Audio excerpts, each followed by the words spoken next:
Hello, Sula here from MistyHilltops.com. Thanks for stopping by. In this video, I'm working on a scrapbook layout that I titled Hello Adventure, and I'm using a paper pad that I don't think has a name to it. It's just a local brand or local something here. So I'm working on a 6x6 size mini album scrapbook page, which is a double page spread, so it makes 6x12 in real size. And then I'm using smaller photos like 2x3s and smaller for this one.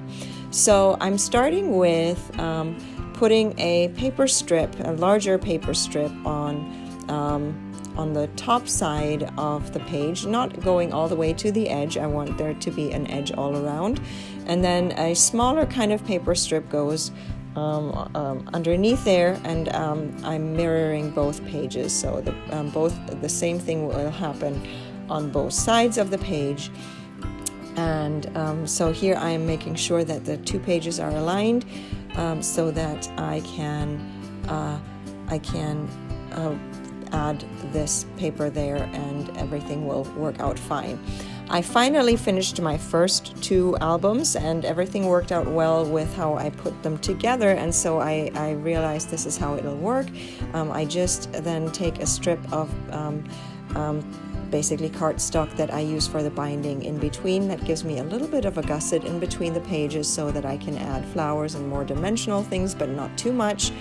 And so I will continue doing this kind of scrapbooking where I just work on two individual pages that I then later can put together in a book form.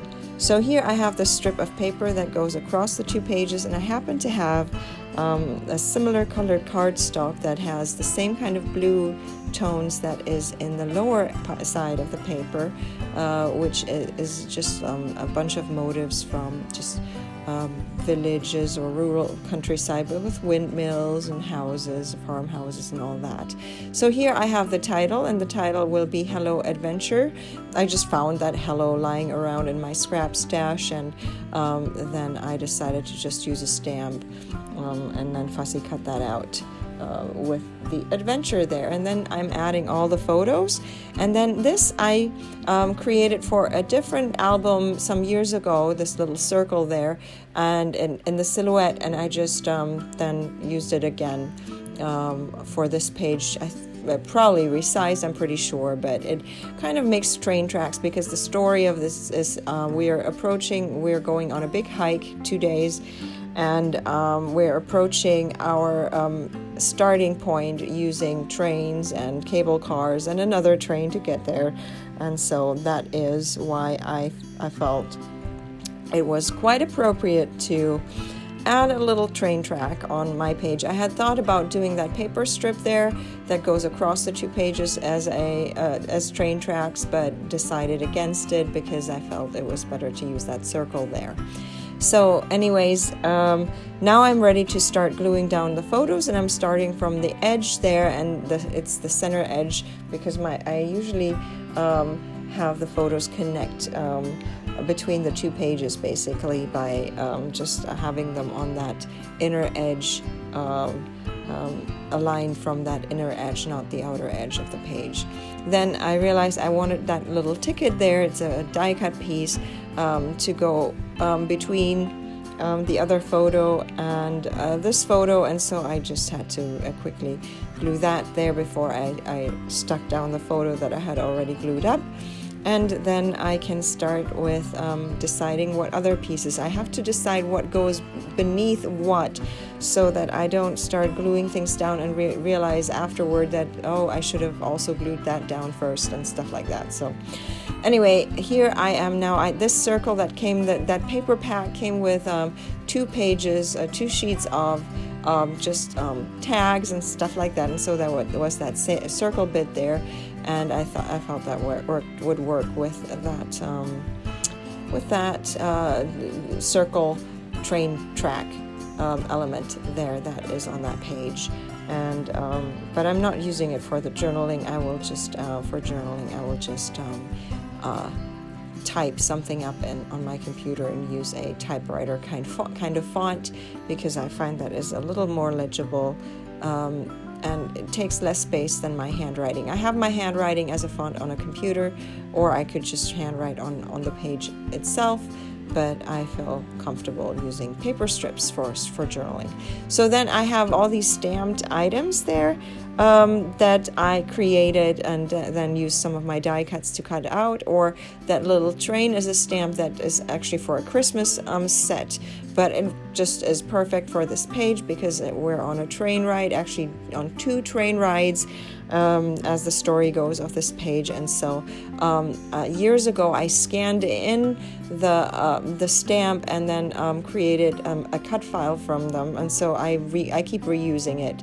And so that's very handy, that all I need to do is just grab that cut file, cut it out from cardstock, and then I can stamp on it that little train element there. The one that I'm gluing down right now, that goes there. And so this is the view from the train and from the train station and all that. So anyway, then also I created some flowers, and they are die cut. Actually, for these flowers I used some washi tape, just put 2 strips of washi tape right next to each other, and then just use that as my colored paper because it had the same kind of shade as that blue again. So there's a repetition of that blue that is that long paper strip, and then it's in that bottom part of the paper, or the bottom paper bits there. And so I just then added some bling in the middle, and that is all that it took for me to create these flowers. And then obviously I shaped them using a ball stylus to do so and give them some more dimension, and that is a quick and easy way to create flowers. And here I am trying to always keep in mind that the leaves should go under the flower, so obviously I need to start gluing them first, but I also need to figure out where. And then I had these little blossoms there. I realized that my washi tape strip just had a little bit of spots that I felt I could still use, so I just used one of my little punches and punched these tiny flowers there, and then thought I can just scatter them across the page. Now I'm finally ready to get done with the journaling, so I have my title there already, the clusters, and now I like to keep my journaling together so I don't have to puzzle it together very much. So right before I get to actually putting it down, that's when I cut it apart so that I have a pretty good idea of which line comes first and what is the order of things. And then I'm realizing there's too much journaling, so I will have to kind of separate it out on two sides of the page, because I don't want to cover up that circle there entirely. And so I realized I would need to do things in 2 pages. Because I actually discovered there was another part of the journaling, so it wasn't all there, and so I had to make adjustments there, and it's still fine. There's enough space on the page where I can decide where my journaling will go. So here I'm just cutting everything to size, and again, as I said, I will then rather than putting it all in the same spot, I am deciding I will put it somewhere else. So that's what you saw me hesitate there, because again, I was figuring that it would either take too much, it would not be enough space for the journaling to go there, or cover up all the background pattern paper there, and I still wanted some of the paper to be shown with this. So then I'm basically doing part of it on this left side, and then the other part I'm doing on the right side of the page, dividing it up that way. And that is that so far. And so this is basically the way that my page will look in the end. I'm going to leave you some more close-ups, and I hope you enjoyed this video. Give it a thumbs up if you did. Consider subscribing, and I hope you have a great day.